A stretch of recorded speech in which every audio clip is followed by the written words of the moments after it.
to my pregnancy vlog, week 10. Can you believe we're in the double digits? It's insane. Okay, as for symptoms, I don't know if it's because I had a really, really bad cold this week. I don't know if you guys can hear it. Basically from Monday evening till like yesterday, or yeah, Friday, I guess. I just had a really bad cold to the point where I barely could breathe. Swallowing was very painful on my throat. I had a hard time getting enough oxygen because my lungs were so full, and I had a headache because my head was so like congested. It was really bad. So I don't know if I had a lot of symptoms and I just wasn't paying attention to them because I was so miserable from having a cold, or because my symptoms are just not as obvious right now. I don't know. I think it's a combination of the two that my symptoms are slowly fading. I am still tired more than usual, but then again, I had really a couple of rough nights where I barely slept at all because I was just like so congested and hard to breathe and whatever.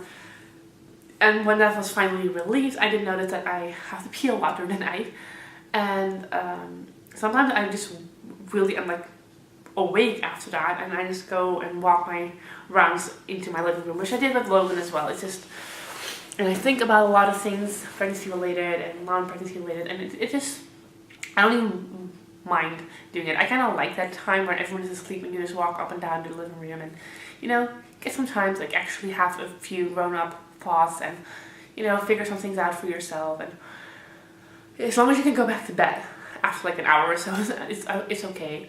And luckily Rob has been home during the morning, so he's had the ability to like let me sleep in or get some things done when I take a nap on Logan naps, which is nice. Other symptoms I don't really have had, like haven't really thrown up or anything, like maybe once, I don't know. And I think it was more because I was coughing so hard and I just ate and it just kind of, I don't know, just kind of came out. And other than that, I don't really have any symptoms. Oh, I do. I have a lot of discomfort in like my body. It's not even cramping.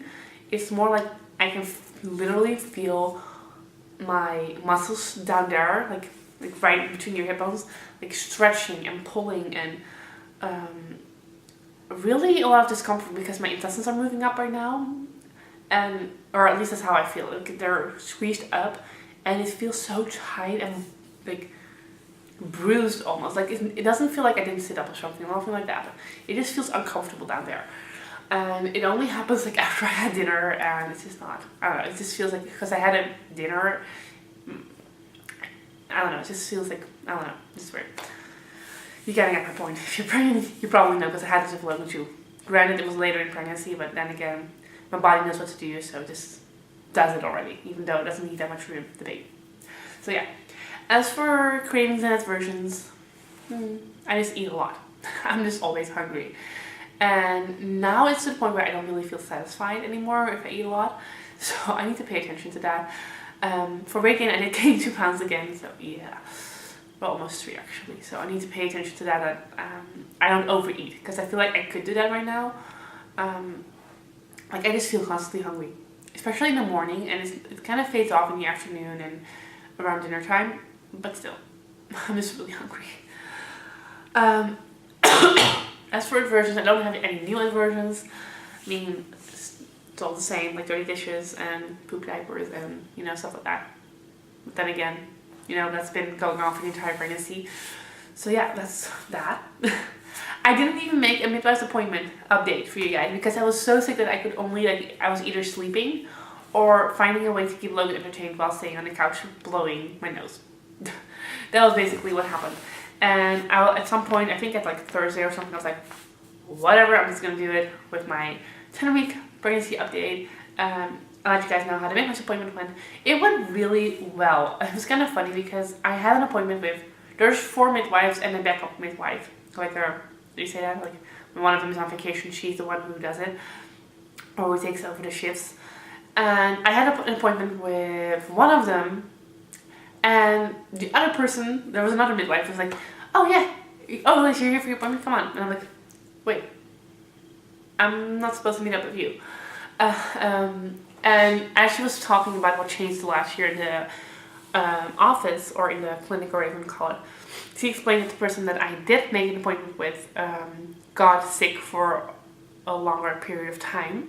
That's kind of how she pointed it out. So, and that I was gonna have to see the replacement a lot more, or she asked me if I saw the replacement at all, because they haven't really, you have to see them all four during your pregnancy, because you cannot guarantee you're gonna have either one or the other when you go into labor.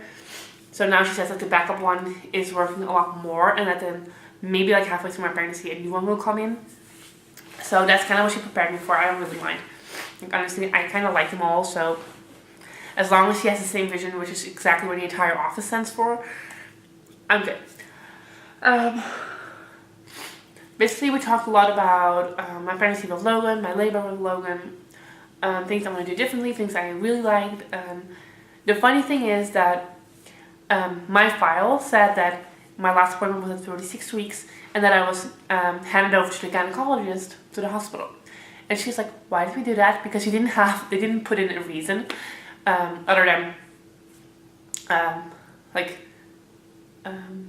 another reason. Now that you get that, you can like tick boxes, and it's like, oh, because of this, or oh, because of that, or because of that. And then it also says another reason. And that's the one they ticked. And she's like, so why? Because last year, she said, like in 2013, we had a lot of people we handed over to the gynecologist without a specific reason. And we're trying to like catch up on that, like what happened. Like usually we only send like 10 people to the gynecologist in a year, and now it was like 30 people. And I kind of went like, well, I had a high blood pressure, so you asked me to like get a checkup. She's the one who did that. She sent me to the hospital to get it checked out, and then nothing really important happened. And then I got admitted for the entire night, just so they can constantly take my blood pressure, and it kind of stayed the same. It was elevated, but still the same. And then they told me that in case I felt that bad as I did before my midwife appointment, that I should come back to them. And that's what I did, because 24 hours after I was discharged, I felt like poop, and I could only cry and lay on the couch, and I was done. And they at that point admitted me to the hospital, and I never left the hospital, because at some point I got induced. And she asked me, like, oh, was your blood pressure that high? And I kind of was like, no. My blood pressure was high enough for it to be like something they need to pay attention to, but not high enough for me to be induced. I think they use it as an excuse to be induced, but mostly it was more because I was mentally like done. I just wanted the baby out, and I wanted it out now. And it was mostly because I was scared of how I was going to be as a mom, and I was afraid I was going to be just like my mom and not be able to love this baby or whatever. And the only solution I saw was to get this baby out so I could find out how I was as a mom. And that's just what I wanted it. And at 38 weeks they induced me, and at 38 weeks and 1 day Logan was born. And I regret having the induction. Because I had the induction, I had so much more interventions. I need to get an epidural, I had an episiotomy, they used the pull thingy on his head, and he was like, he had such a sore head, and he had like concussion signs, and that's why he didn't drink. And then my breast milk went down, and it was just a lot of things that all happened because of the induction. So I told her, like, whatever happens, like if I ever complain to you about being done, send me to a shrink, and whatever you do not send me to a gynecologist unless there's like a very distinct reason why I should go to the hospital. And she's like, I'll note that right now, okay? You just said something. I'm like, yeah, you just do that. And other than that, the appointment went really great. She took my blood pressure, which was 130/72, which for me is like awesome. That's good. My weight is, they reweighed me, and basically I weigh as much as I did halfway through my pregnancy with Logan, which I knew because I'm a few pounds heavier than I was pre-pregnancy this time as I was with Logan. So she did say that I need to pay attention to it, but then again, I'm like nowhere near being morbid obese or anything that they need to pay attention to, so that was good. As for best moment of this week, definitely telling people. We told my grandma, my dad's mom, and she knew my sister was pregnant, so she's like, oh, so when are you doing? I'm like, April 4th, and she's like, wait, what?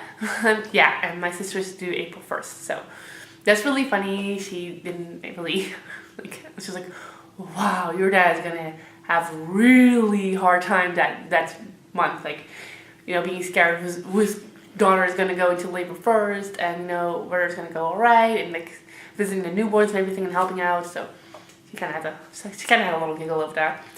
And then I work on Thursdays in a Chinese restaurant. I've done that since college, and this lady knew that my boss knew that pretty soon I was going to be pregnant with baby number 2, because we kind of talked about it, and I mentioned that I don't want them to be that far apart, like 2.5 would be my end game, and she can do math, so she's like, we were talking about a lot of things, and then she's like, so do you think you're pregnant by next year? And I'm like, because that's Chinese culture, people, that's Chinese culture. And I kind of looked at him like, oh crap, if I'm gonna not tell her right now, and I have to tell her in 3 weeks that I am pregnant, that would be experienced as rude for her. That's not something she would appreciate. So I kind of like looked at her and like, well, do you want me to tell you a secret? And she's like, yeah, I like secrets. And then she kind of like kept looking at me and like, she's like, oh, you're pregnant now? It was really funny. Her reaction was awesome. So yeah, that's great. And that's basically the only 2 people we told this week, I think. Yeah. It's kind of weird because, like I mentioned, I just realized that I am actually 10 weeks pregnant, and last time with Logan, basically everyone knew already. Like, we told people over Christmas, and I was 9 weeks at that point, and we told our friends on New Year's Eve. So by 10 weeks, everyone knew, and now like my boss knows, one of my bosses know, and I have 2 more job people like that need to be told that I'm pregnant, and except for my grandma and all of our grandparents and my sister and her in-law and Rob's brother, no one really knows. So none of our friends know, none of our extended family know. I'm starting to like panic because I don't really have an upcoming event where we can tell people. So yeah, that's kind of. So then again, I'm like, well, do I really care? Like, we want to tell like Rob's best friend, and then maybe we could just do the group app thing, like make a cute picture of Logan wearing his t-shirt. Because, you know, it's the second time around. It's not that. Like, it's still special, but it's like not like we have to prepare our friends like if that's gonna happen, because everyone is expecting us to like have a second baby. So many people are constantly asking like, when do you want it? And I'm like, well, I'm kind of pregnant right now, but I'm just gonna tell them like, oh well, in the near future we don't want to wait too long anymore. So yeah, we do need to like step up our game and start telling people, especially because I am showing, and I am like going through my closet like crazy if I go to work. I'm like, what can I wear? What can I wear? What can I wear? What can I like? So much in the belly that I'm just looking fat and not pregnant. So yeah, and I think that's it for this week. I already am 14 minutes in, but then again, I did talk about my midwife appointment as well, so who cares? Yeah, I think that's it for now. I mean, I didn't really do anything. We didn't buy anything for the baby right now. We didn't. I don't know. I'm gonna show you guys the belly. Let's remove the chair. So yeah, again, wearing maternity clothes. Especially because I don't really, I had to work this morning, but those people don't know what my maternity clothes look like, so. This is a shirt. Yeah, I'm gonna show you guys. And yes, I'm wearing the same pants that have holes in it as I did last time. I noticed it while editing. Me and my sister are gonna go shopping on Thursday or Wednesday. So yeah. This is, yeah, right before lunch. You can definitely tell that I'm running up around. Or at least I can tell. If I'm looking down, I can definitely tell some around this. There, you guys can tell. If I'm pulling out, this kind of looks. So yeah, it's definitely a little butch area, but oh well.